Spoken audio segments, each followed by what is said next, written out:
serve the Betsy Stockton Center for Black Church Studies here at the seminary. And I, along with our center and with our community, so look forward to this particular moment during the calendar year when we come to celebrate what we certainly believe is the very best of theological education, not only in the wondrously gifted speaker that we have who's going to be providing her thoughtful reflections today, but also because of who this lecture is designed to honor. This lecture is named after Dr. Hanson, who served for a number of years as the Charlotte Newcomb Professor of Congregational Ministries. And Professor Hanson left an indelible mark, not only on this institution, but the lives of young men and women of all stripes and colors and backgrounds, but particularly of our African American students who traveled through these halls in pursuit of their own educational outcomes and journeys.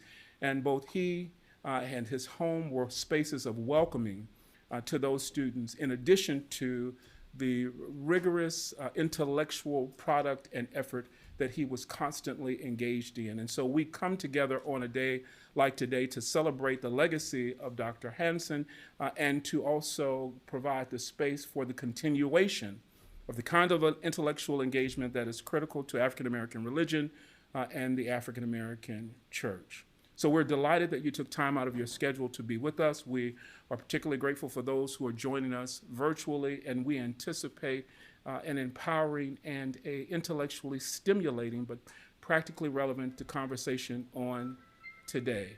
I'm going to invite everyone who, like my dear friend Cornell Edmonds, forgot to turn their phone off, to let's take a second to reach into our pockets and make sure that we have turned those off. And if your phone does not have a silence mode, it's time for a new phone.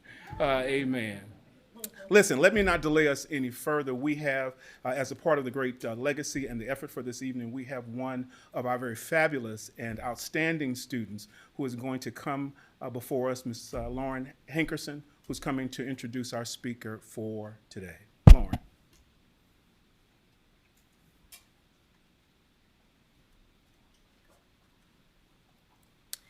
Good evening, everyone, and welcome. My name is Lauren Hankerson, and I am currently a second-year Master's of Divinity student here at Princeton Theological Seminary. I am honored and delighted to welcome you all to this year's Hanson Lecture. Tonight, we are privileged to hear from a remarkable scholar whose contributions have profoundly shaped our understanding of African American history, culture, and activism. Claudrena N. Harold is a professor of African American and African Studies and History at the University of Virginia, and her work reflects an impressive range and depth of scholarship. Her work spans the intersections of religion, politics, music, and the visual arts, with a deep commitment to uncovering the rich and often hidden narratives and cultural expressions of Black life in the United States. Her first two books, called The Rise and the Fall of the Garvey Movement in the Urban South, 1918 to 1942, and New Negro Politics in the Jim Crow South, reveal how Black religious and political leaders navigated the challenging landscapes of racial oppression during a time of heightened segregation and racial violence. Yet, Professor Harold has made significant strides in the realm of visual media. Her groundbreaking work on the history of Black student activism at the University of Virginia has resulted in a series of collaborative short films, produced and co-directed with filmmaker Kevin Everson, that profoundly portray the lives, struggles, and triumphs of Black students throughout the 20th century. Her films have been showcased at some of the world's most esteemed festivals, including the Berlin International Film Festival and the National Gallery of Art. In doing so, Professor Harold not only expands the boundaries of historical scholarship, but also utilizes visual media to vividly illuminate the intricate stories of Black resilience and activism. Through her work, she invites us to engage with these narratives in profoundly impactful ways. Professor Harrell's latest book, When Sunday Comes, Gospel Music in the Soul and Hip Hop Eras, presents an engaging study of contemporary gospel music and its transformative role in the cultural and spiritual lives of African Americans. This work not only highlights her versatility as a scholar, but weaves together elements of history, political theory, and cultural studies, offering insight into sacred sounds that have shaped the Black experience and liberation. This book will constitute the topic of her lecture tonight. Tonight, we are truly fortunate to have her with us. Following her lecture, Professor Harrell will engage in a conversation with another scholar of African American religious and cultural history, Professor Wallace Best. Professor Best joins us this evening from the Department of Religion at Princeton University. He specializes in African American religious history, particularly at the intersection of religion, literature, and culture. His works such as Passionately Human, No Less Divine, Religion and Culture in Black Chicago, and Langston's Salvation, American Religion and the Bard of Harlem have made significant contributions to our understanding of the artistic production of Black religious life in the 20th century, particularly born of the Great Migration. We are in for a dynamic dialogue between these two distinguished scholars after we hear from this year's Geddes W. Hanson lecturer. Please join me in warmly welcoming Professor Claudrena N. Harrell.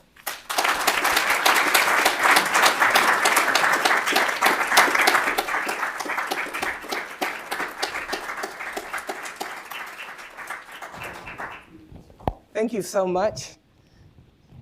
Thank you for the warm introduction and the opportunity to be in fellowship with this wonderful community. Thank you, President Walton, for the invitation. Over the past few weeks, I have had the sheer fortune to engage in deep reflection on the magnificent life of Dr. Geddes Hanson and his immense contributions to theological education. Part of that reflection has involved revisiting several of his sermons from the 1970s, particularly The Avoidance of Despair, Theology, Liberation, and Bicentennial Reflection, and Justice, Love, and Equality in the Work of the Congregation. With the provocations and wisdom of Dr. Hanson in mind, I want to meditate on the theopolitics of gospel music and engage a select group of artists who shared Dr. Hanson's belief that the working out of our freedom as Christians is directly in proportion to our willingness to prayerfully and faithfully seek ways to create out of the etiquette of our lives a weapon for the enrichment of the lives of others. Admittedly, my lecture bears the imprint of gospel music's profound impact on not just my faith journey, but also my politics. Critical to my political formation as an adolescent were the themes and messages undergirding not just the sermons on Sunday morning, but the music dominating the gospel airwaves. The portraits of the post-industrial city in the music of Commission and the Winans. The sobering class critiques in the sermonettes of Pastor Shirley Caesar. And the Afrocentric affirmations in the music of the sounds of Blackness. These artists informed my political development and my political sensibilities. Long before encountering Black theology as a student of Dr. Betty Collier Thomas at Temple University, Walter Hawkins introduced me to a right on God. Of course, as many of you know, seeds planted in the early stages of one's spiritual journey bloom in unexpected ways. As I politically and spiritually matured, certain themes and issues that had previously escaped my attention unsettled me. So in many ways, my book, When Sunday Comes, was an attempt to trace the sonic evolution of gospel music, but also to attend to lingering political doubts, questions, concerns, and uncertainties. And yet, while attending to the political, I want to remain attuned to a central lesson in Dr. Hanson's 1974 sermon, The Avoidance of Despair. In that sermon, he noted, the distinctive feature of Black religion in this land has been its confidence in a God who, as Jude says, is able to keep you from falling. Without equivocation, Dr. Hanson reminded the audience, his students, that, quote, we stand in the tradition of those Blacks who have seen the city called heaven, the New Jerusalem that God has promised. We stand in the tradition of those Blacks who have dared to take down the harps off the trees and sing the songs of this New Jerusalem in this strange and foreign land. We stand in the tradition of those who have put their trust in the God who is able. So to set the stage for our collective journey through the politics of gospel music, I want to begin in one of gospel music's epicenters, Detroit, Michigan. On the morning of June the 28th, 1990, South African freedom fighters Nelson and Winnie Mandela traveled to Detroit, Michigan as part of their 10-day tour of the United States. Shortly after their arrival, the Mandelas met with workers at the Ford Rouge plant in Dearborn, Michigan. Of course, it's Dearborn, Michigan. It wouldn't be Dearborn, Illinois, right? Later that night, a jubilant crowd of 50,000 assembled in Tiger Stadium to celebrate the anti-apartheid revolutionary whose protracted struggle for a free South Africa had inspired millions. As he had done throughout his tour, Nelson Mandela expressed gratitude to those who had participated in the global struggle against apartheid. In the face of your own problems and difficulties, you have not forgotten us. Looking optimistically toward the future, Mandela promised, freedom is coming to us. Victory is in sight. Mandela was the night's star attraction, but the event featured other luminaries, including several musicians closely identified with the Motor City, Aretha Franklin, Stevie Wonder, and the gospel group The Winans. While several songs in Franklin's extensive catalog suited the historic occasion, she opted for the gospel classic, Surely God is Able. In her abridged rendition, Franklin mesmerized the crowd with vivid images of God as liberator, comforter, and waymaker. Twice during her performance, she assured Mandela of God's readiness to intervene in the days ahead.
Okay, I know I don't supposed to do that. You're never supposed to interrupt the queen.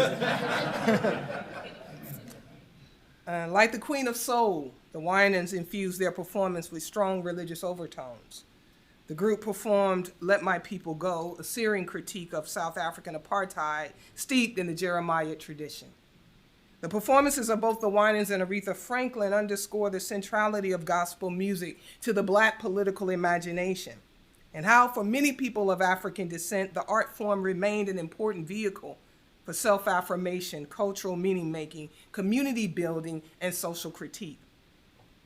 Their performances also illuminated how some gospel musicians advanced a theology of human liberation grounded in Christian texts and ethics, and positioned gospel as a critical discursive site for complex and oftentimes contradictory conversations and debates on race, class, economics, war, sexuality, and interracial fellowship within the body of Christ.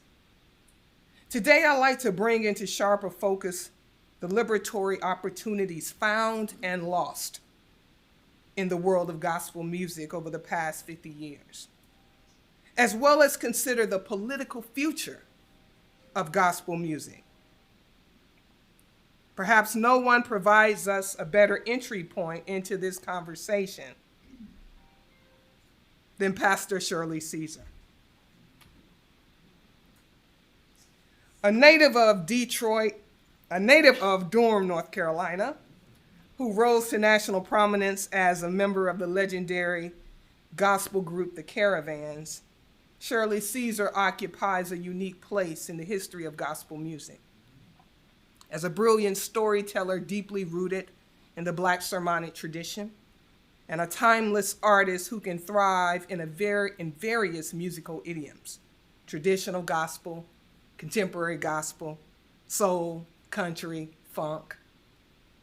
Through defiant characters like Shouting John and the Praying Slave Lady, Caesar served as a mouthpiece for the marginalized, the dispossessed, and the misunderstood.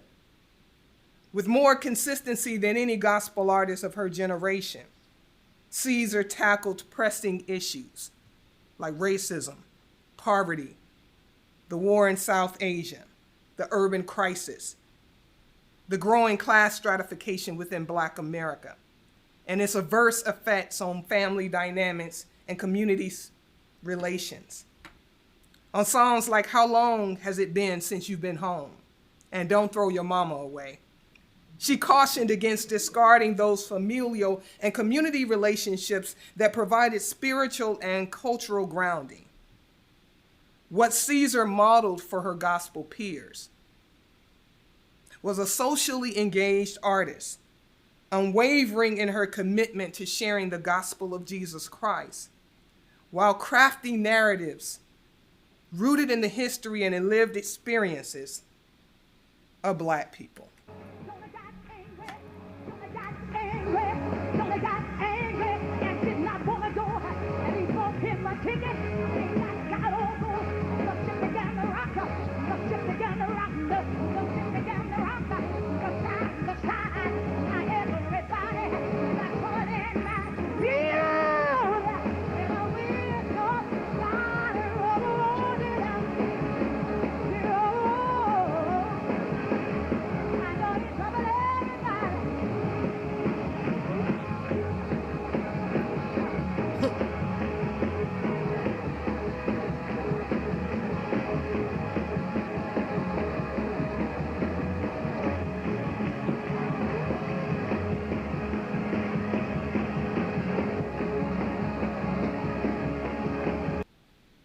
Caesar envisioned gospel music as a vehicle to celebrate the beauty of Black humanity.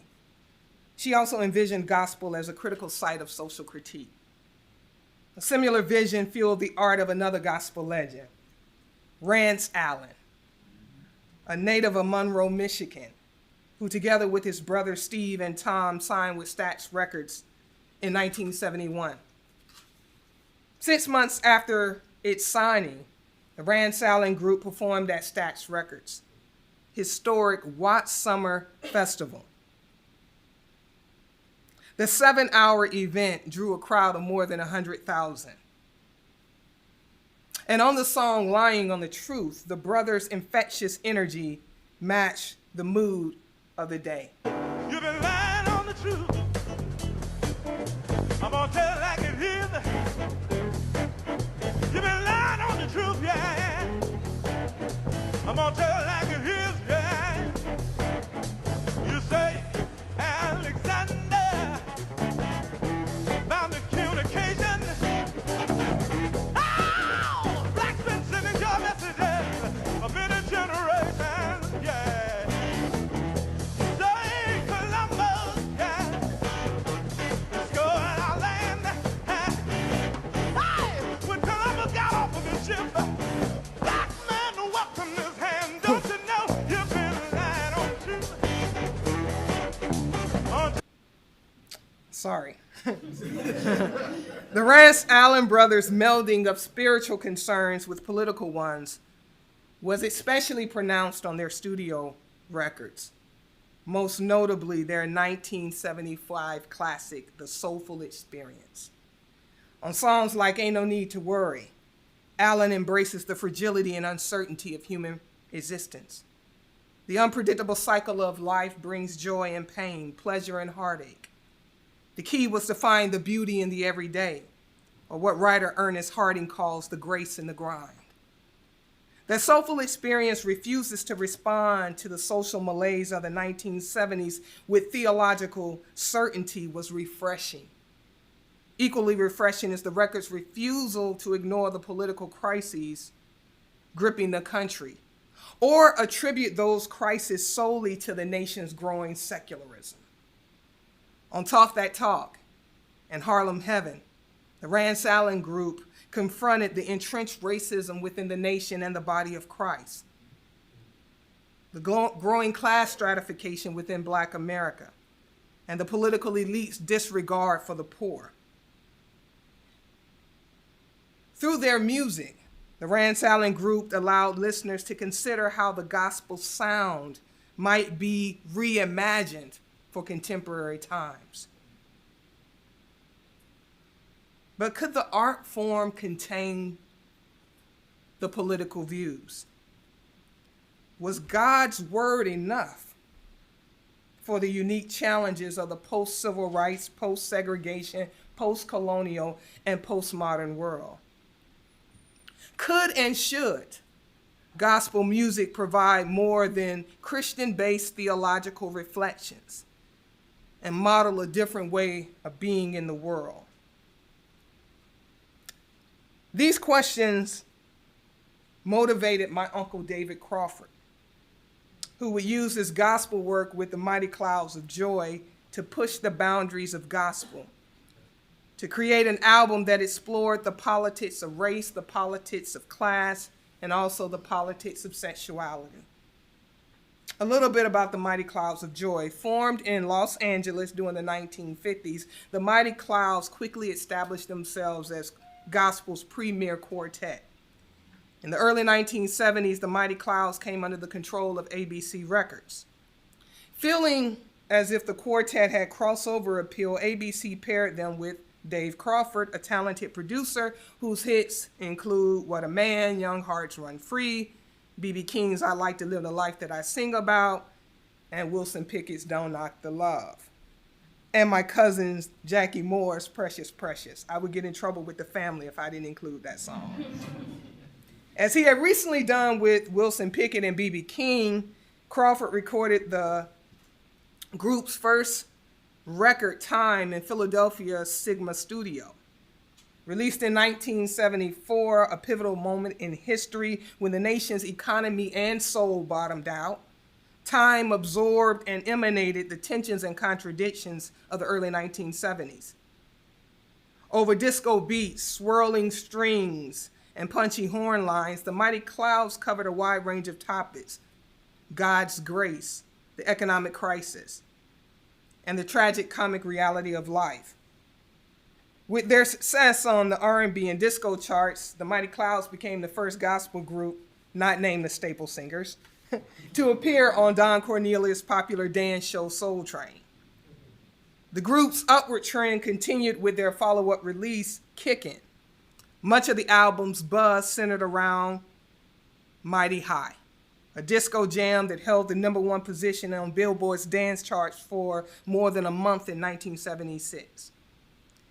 That song was a fan favorite at the nation's most popular discos, including New York City's 12 West, Infinity, and Leviticus.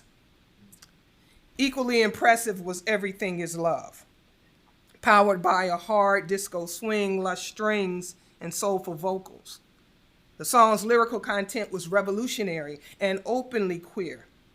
Lyrics such as "Love can come to us in many ways, it's not just between a man and a woman," reflected the fluid racial and gender boundaries within the disco world and the church world. Everything is love. Everything is love.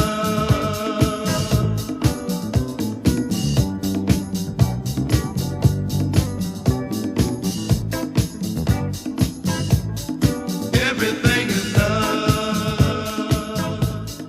Everything is love. It comes from up above.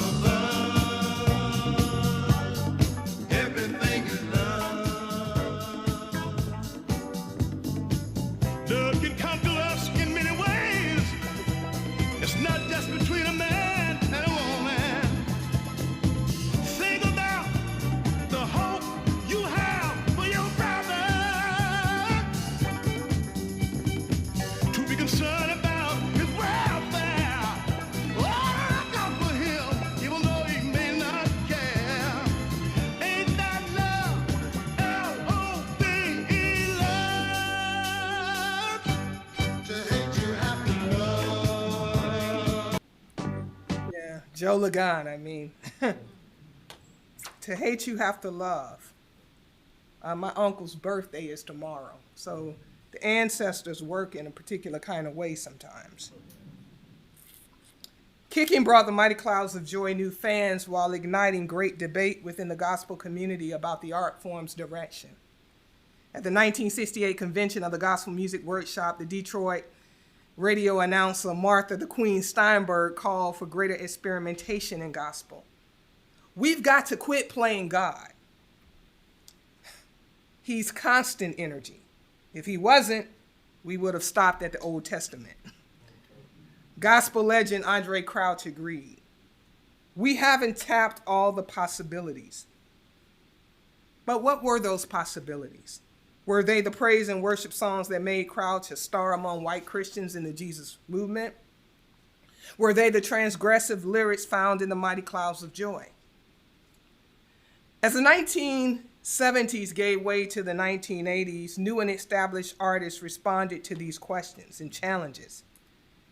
Taking the lead on this front were 3 gospel groups emerging out of Detroit: Commission, rest in peace, Michael Brooks, Clark Sisters, and the Winans. Proud natives of Detroit committed to creating a new gospel aesthetic. Their sound defied easy categorization. So did their politics. On studio recordings like the Clark Sisters' Sincerely, Commission's Go Tell Somebody, and the Winans' Tomorrow, strong critiques of structural racism existed alongside conservative narratives attributing society's purported decline to the breakdown of the nuclear family.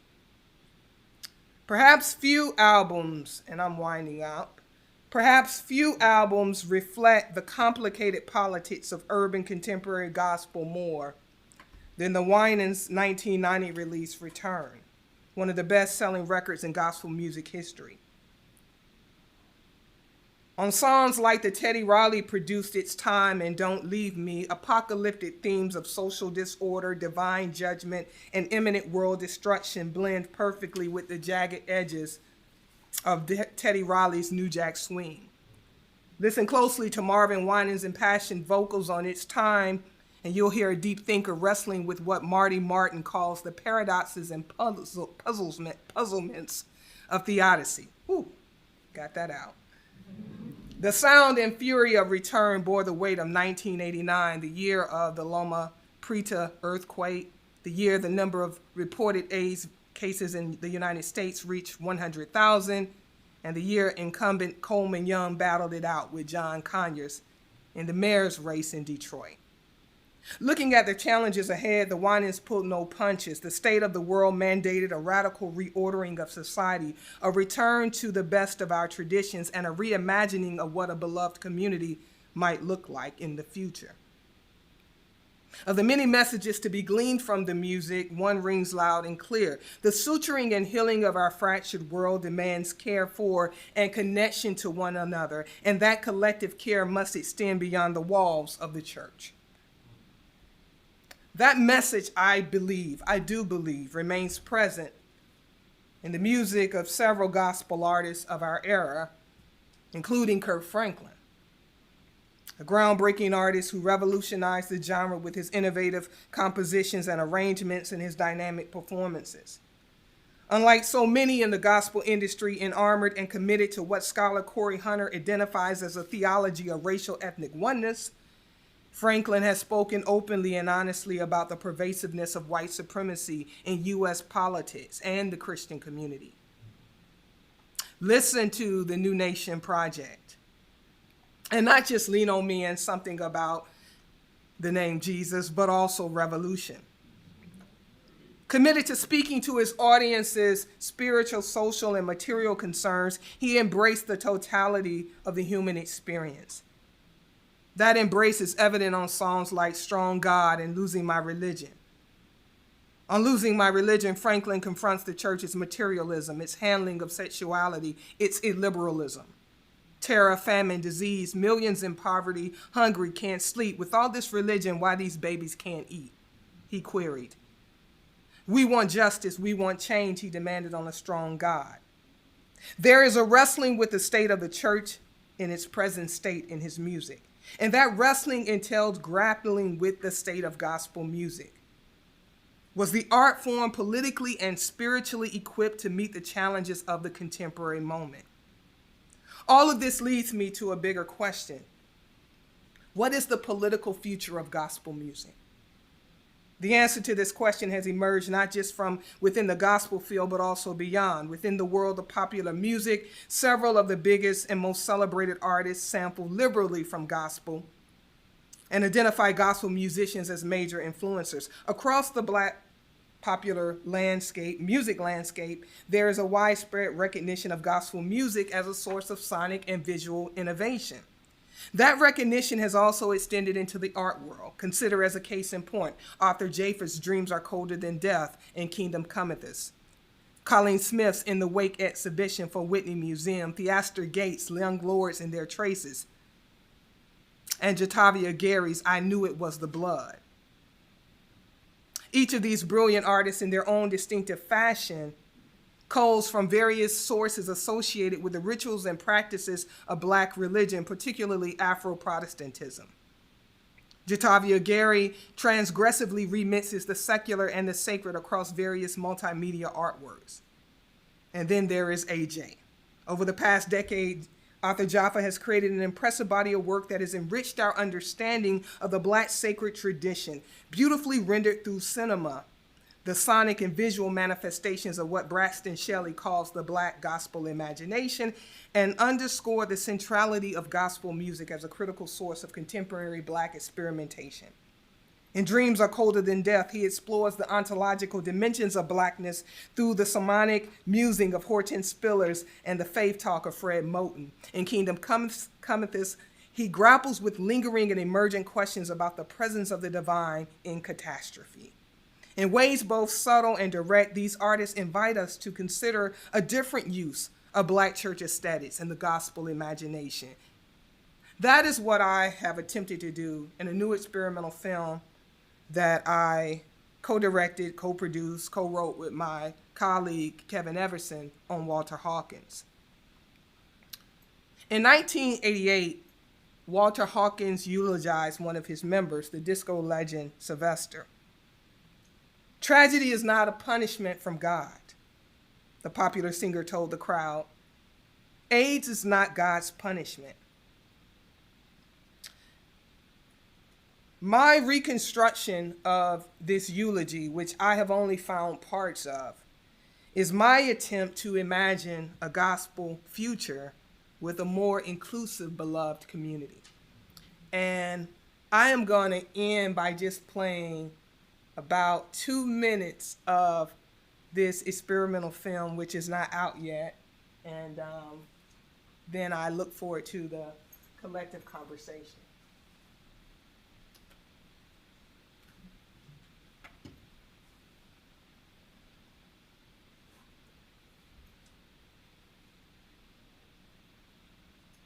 Oh God, our help in ages past, our hope for years to come, our shelter from the stormy blast, and our eternal home. Under the shadow of your throne, our saints have dwelt secure. Sufficient is your arm alone, and our defense is sure. Time, like an ever-rolling stream, soon bears us all away. If Sylvester was here, he would not want us to be quiet.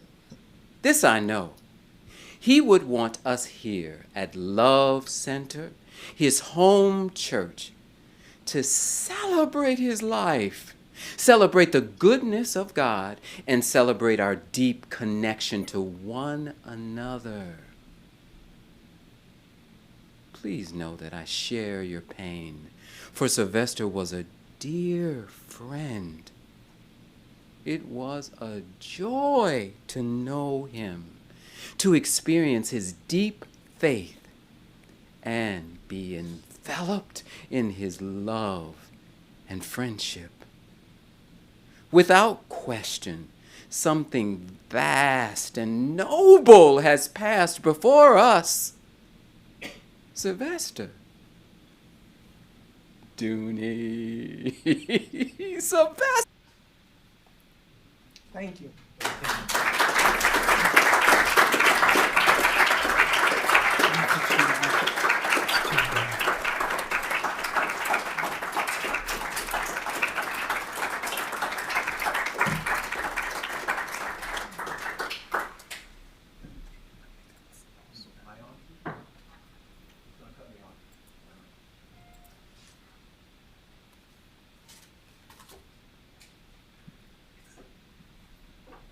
I don't know if I have to really read it. My mic is on. All right. Excellent. When Sunday comes. I love your work. I have to say really quickly, Claudrena Harold is one of those wonderfully generous scholars who, if you send an email, I'm not inviting a lot of email in your inbox, and with a good question, I think I had a good question, she'll generously write back. And so in today's world, we knew each other virtually before we actually met. So, but it's quite an honor. And it took me to your book again, When Sunday Comes, and I loved it. And this presentation is fantastic. So we do have some questions from the body, but since I'm here, I want to ask a couple of questions, because now maybe in this august collective here, folks may understand something of the political possibilities of gospel music, but that message, that depiction of gospel music might be different for some people, right? So I love the way, well, beloved Shirley Caesar, you said she sees gospel music as a vehicle to celebrate the beauty of Black humanity. Mm-hmm. How wonderful is that? Tell us about this radical gospel music that you're talking about, the political possibilities, because you talked about it, well, Shirley Caesar's talking about it as a vehicle, but you make a mention too that when you talked about your uncle David Crawford, you raised the question, can the art form contain political views? Mm-hmm. So I'm thinking, is there a difference between gospel music being a vehicle for these views, talking about poverty, talking about apartheid, but can it also, the message itself, already contain that message of liberty, right? So instead of out there, you know, because a lot of the gospel artists, they wanted to get into secular spaces because they wanted to take the message, right? That's one thing. But once you get in there, can the music itself contain that message of liberty? Because it seems to me you want to get there, that there is already something liberatory about the music, about the art form itself. I don't know if that's clear, but I wanted to start there if you could. Right, no doubt. There's something liberatory. There's something liberatory about this idea of the equality of all. That's something my uncle believed in fundamentally. Yeah. You know, the equality of all humanity. Yeah. You know, the power of love. Yeah. The power of the principles that he learned at St. Matthew's Baptist Church in Jacksonville, Florida. That it could set the captives free. There was something inherently powerful in that message. You know, but I don't think it was enough for him. Because there is this world and this now that you're living with, and it's presenting new issues and new problems and new complexities. And so it doesn't mean that what gospel has isn't enough, but you got to add to it. You know, as you're navigating this space. And so then the question becomes, if you have to add to it, is that gospel? Do you just have a limited understanding of gospel as just the good news that's contained within the Bible? Or is gospel also the good news and the liberation that we create?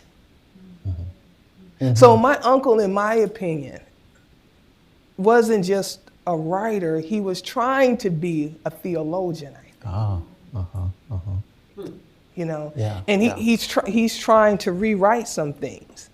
You see what I'm saying? So it's in there. I think for Shirley Caesar, already in there. Some of it's in there. Yeah. But there are other things that I think we have to sort of think through. And the reason I hesitate with that, because when I think about also some of the explicit gospel music. So when I talked about the 1980s, there's a critique of deindustrialization. There's a critique of Reaganomics. There's a critique of war. But within that music, there's also this notion of we just got to turn back to God. Return. I think we need more too. Right. And so I'm interested in those artists who would also say, we need more. You know, think about B.B. Winans when he says, before I was a Christian, I was a human. Yeah. Right. You get what I'm saying? Well, you know what's so fantastic about this too, though, is a lot of what first of all, you are showing strongly that Shirley Caesar, James Cleveland, the Clark sisters, the Winans Commission, they already understood the political possibilities of the message contained, for the most part, right? Particularly Shirley Caesar, right? In some ways. I mean, Mahalia Jackson, we can go far back too. So they understood that. But what's interesting, each of those I have just named have been at the forefront of some kind of conversation about crossing over and going, quote, too far, right? So is that the intersection there?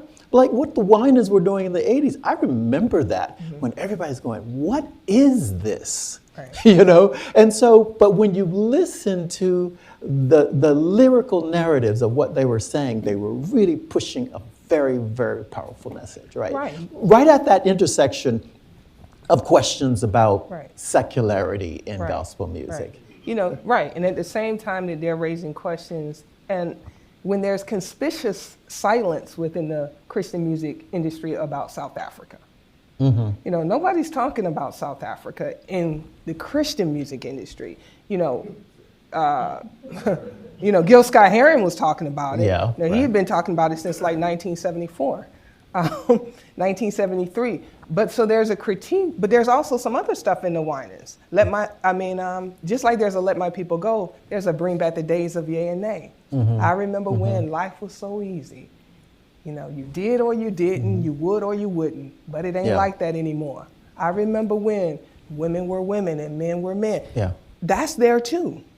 Well, So and so there- when I say the political now, I'm not just talking about one direction. Right. Well, also, what's there are two sisters that wrote It's that. not natural. It's not natural? Oh, boy. Okay. When I teach my history of gospel music course, I play that song, It's Not Natural.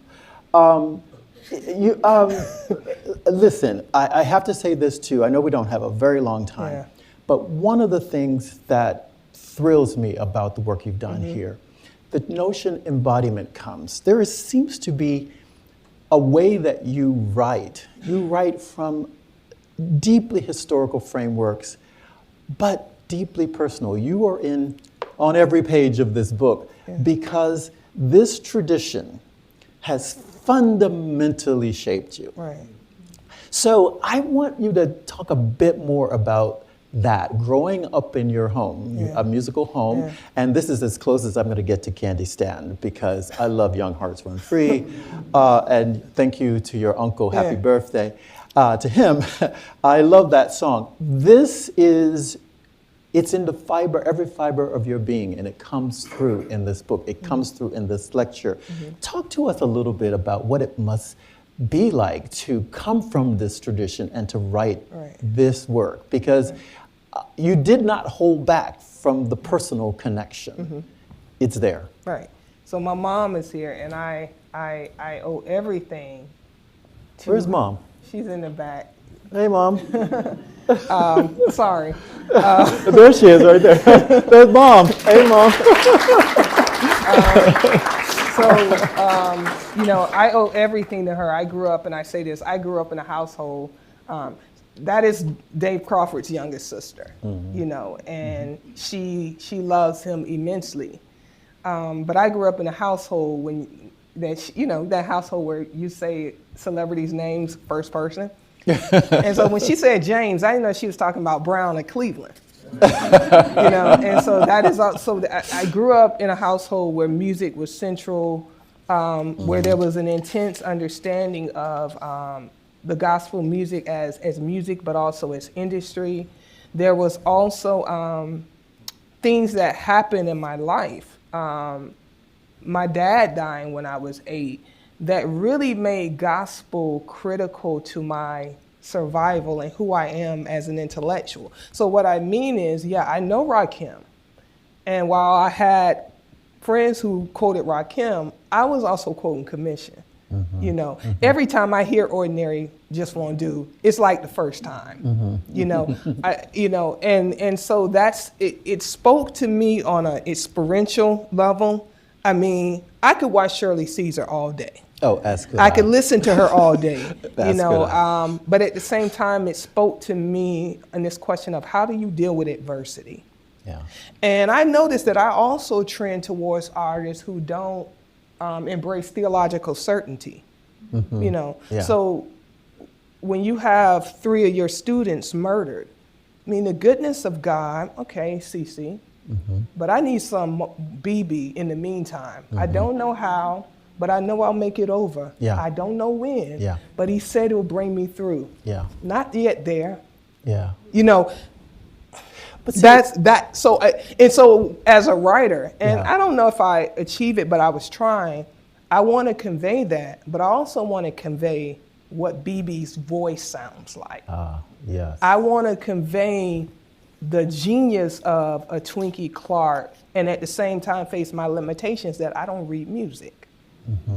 And so for me, it's about the political, it's about the theological, but it's also about the art. Yes. And so how do you also be attentive to that art? How do you be attentive to institution building? When you think about someone like James Cleveland, who in the midst of the Black arts movement in the 1960s revolution, they create the Gospel Music Workshop of America, and they still meet. That still exists. And so there's a kind of, so that's what I wanted to convey on the page. And I also wanted to make a case for the centrality of gospel. Yes. Right. And the importance of its politics. That some of us were getting political messages in a moment where people talked about hip hop as the CNN of Black America. Yeah, right. I am also very troubled by a a view of music as being a communicator of sort of the Black urban experience, and we only talk about one art form. It's very problematic. Yes, I think so. You know, because it didn't kind of capture what I was experiencing. Once again, I'm not just listening to the Winans.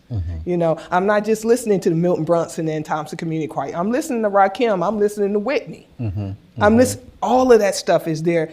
And I also think, and I'll just say this about the political, I think gospel music was also conveying some very important messages, starting with Andre Crouch in the late 60s and the 70s, as you begin to see certain levels of integration in the evangelical Christian community. So what did it mean for BB and CC to be on PTL? Right. Where they got their start. Right. And so also, I think we have to analyze this moment politically. I do. So many more questions, but I want to get to some questions that are from the collective here. And I'll preface this by saying I think we've been talking around it, but it seems like every generation has to decide for itself how far is too far. You get that? Because I remember when Kirk Franklin came out, I mean, many people were predicting the end of gospel music with Kirk Franklin. That sounds very quaint now, doesn't it, right? Kirk Franklin as the end of gospel music. Here's a question, and I think I might read two of these because I think they're related.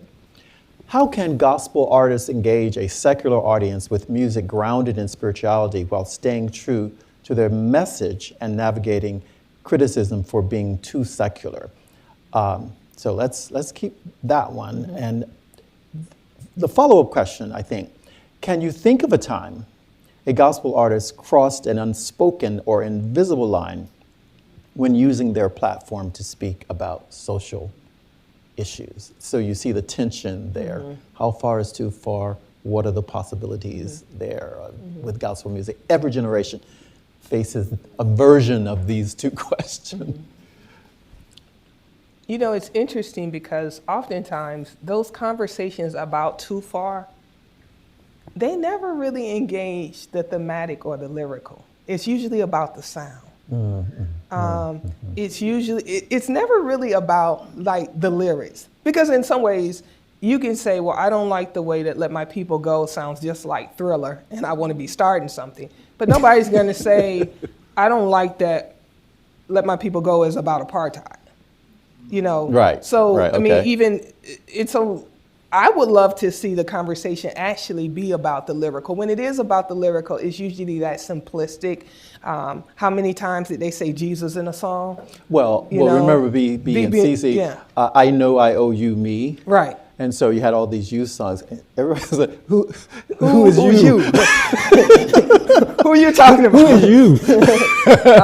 Yeah, Vanessa Bell Armstrong had a few of those youth songs too, you know, who is you? But I agree with you. It's often a critique of some kind of noted progression with the music. It's because it sounds like what I heard last night, you know, at the club or something like that. But the issue is that actually there was a theological purpose of the sound. So if you think about Andre Crouch, there's an intimacy in the music. You know, I want to know you. I want to know you so well that nothing can make me doubt you. But that's intimate. You know, I love you. I mean, there's also something that's shifting. You don't have to jump no pews, run down no aisles. There's a theological debate going on. There's a religious debate also about religious expressivity. And so Andre Crouch is saying also there's not only one way to be sonically Christian. It's some race stuff up in there too. You know, so I'm not avoiding the question, but I want us to see the multidimensional nature of the question. There were people who had issues with how Andre sounded. What some would consider the whiteness of the sound.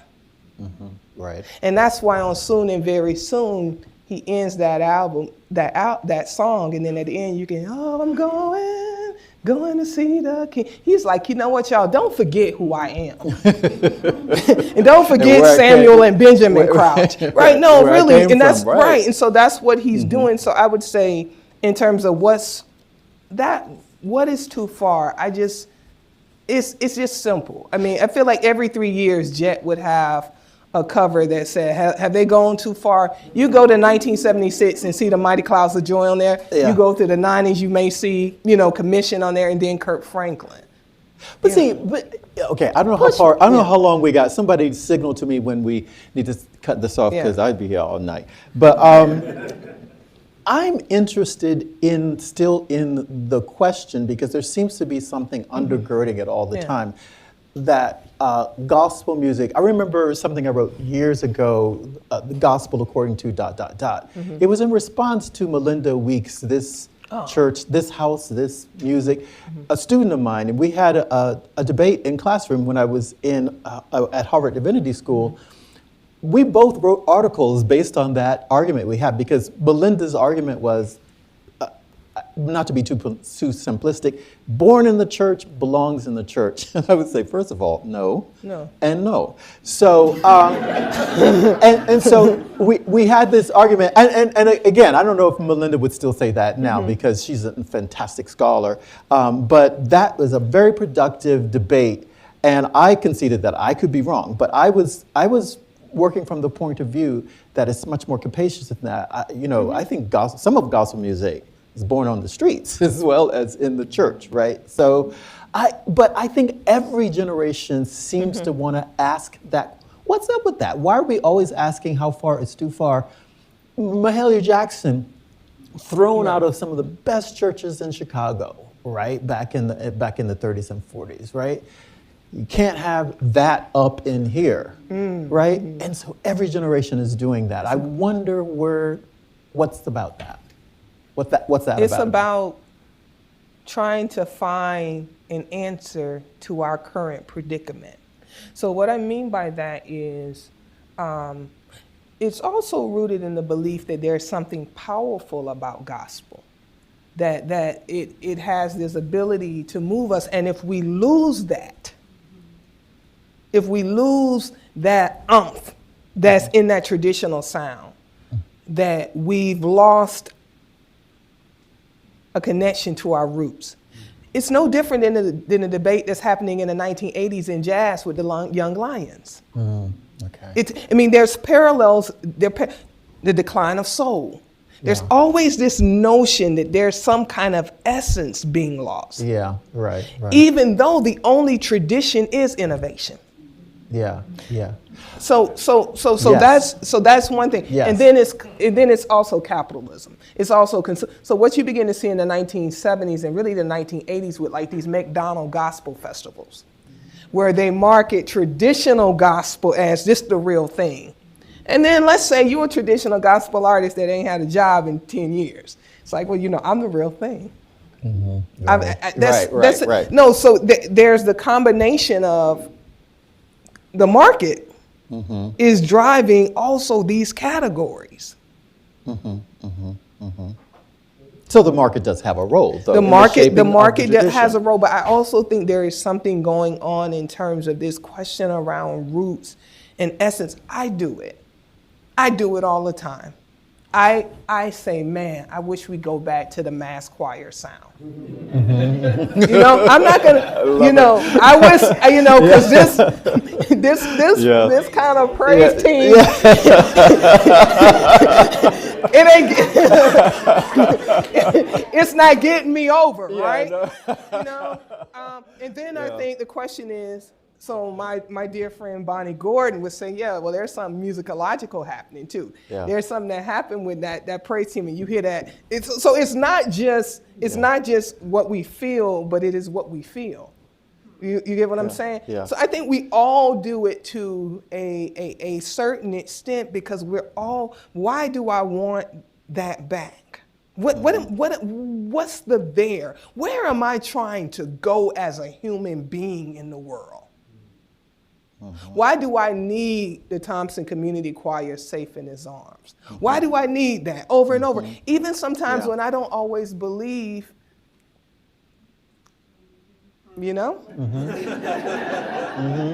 So why do I go even when I may have difference of, political opinion, when I hear Marvin sing, "Let the church say amen," it's like I'm going put. But I'm saying, we have to ask, what is it doing for us and in us? Mm-hmm. Yeah. Because I know the person who I am. Mm-hmm. You know, when my students say, "Well, Professor Harold, can you do this, you do that?" and I've been working, and I'm like, I still hear, are we truly doing His will? Mm-hmm. The question is, will I ever leave you? See, my views have changed. Mm-hmm. But it's something about that question. Mm-hmm.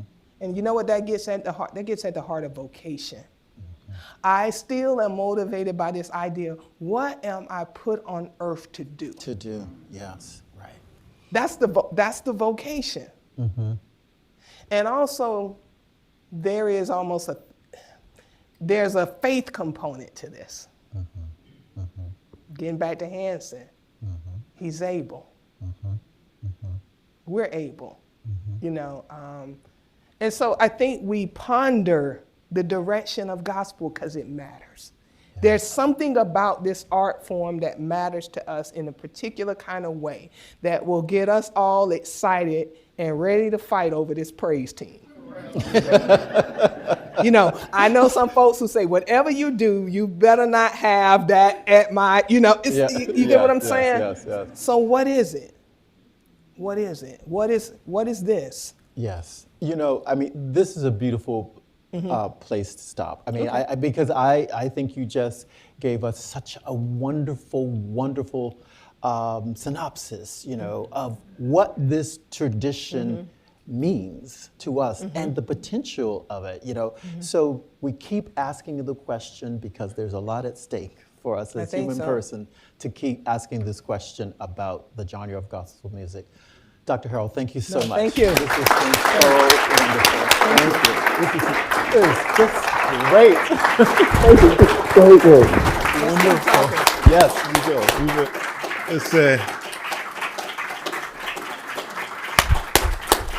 Thank you. My friends, as we conclude this evening's event, as president of Princeton Theological Seminary, I want to take, first of all, personal privilege to thank you, to offer my profound gratitude to Professor Harold from the University of Virginia, for Professor Best from across the street, for being such an engaging interlocutor and for really just inspiring us and taking us a walk down memory lane that just resonated so deeply with so many of us. Thank you so much.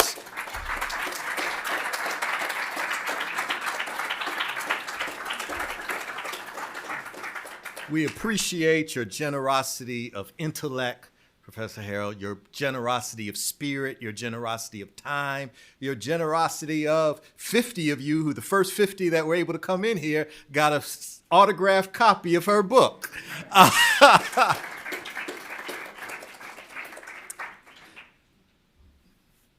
Ms. Harold, thank you. Cheryl Harold, who all the way from Jacksonville, Florida, that's here with us this evening.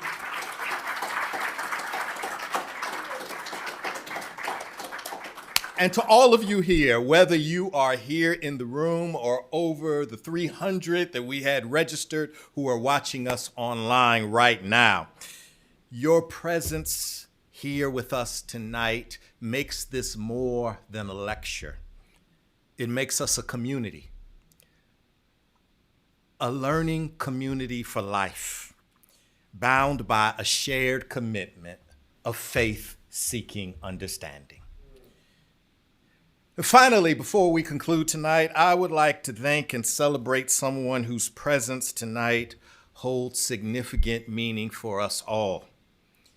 As you may have heard earlier from Dr. Lattimore, the Geddes W. Hanson Lectureship, founded in 2001 by the Association of Black Seminarians in honor of the late Dr. Geddes W. Hanson, who served as the Charlotte Newcomb Professor of Congregational Ministry here at the seminary.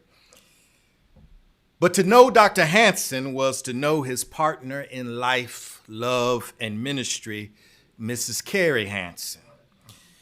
And actually, it's through the extraordinary generosity of Mrs. Hanson that this event, the Hanson Lectureship, became endowed in 2022, ensuring, yes,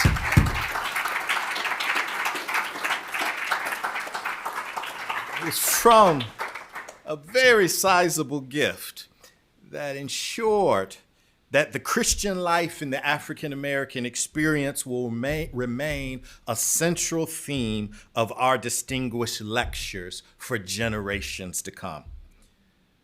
Now, Mrs. Hanson is here as anybody who knows her knows this was always the case of her, whether it's in a lecture hall, whether it's in the chapel, whether it's in church. She sits in the back and she knits and sews, or if I was preaching, she would read a book and do crossword puzzles. And true to form, she is here sitting in the back tonight.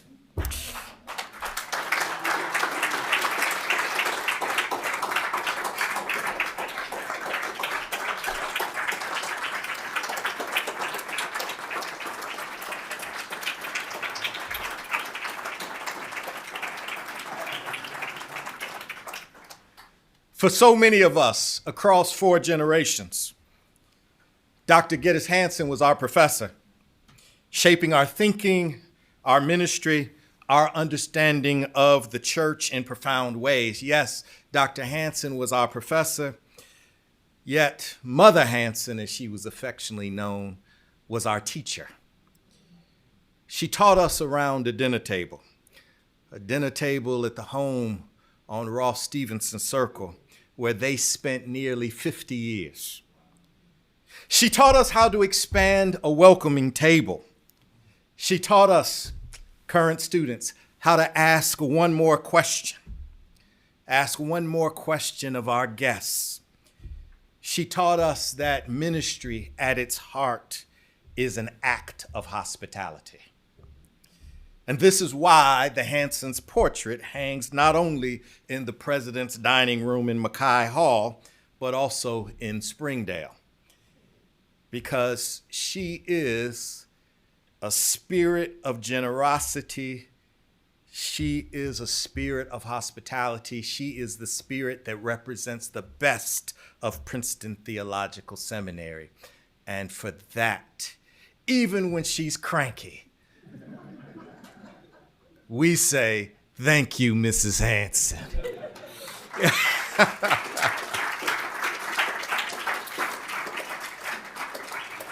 So now, as we move to the reception in the library lobby, I encourage everyone to take a moment to introduce yourselves to someone you don't know. Continue that spirit of hospitality of Mrs. Hanson. Ask somebody just one more question in the ways that she always modeled for all of us. And thank you again, Professor Harold, and to all of you in this room and online. We appreciate you being here with us. May God bless you.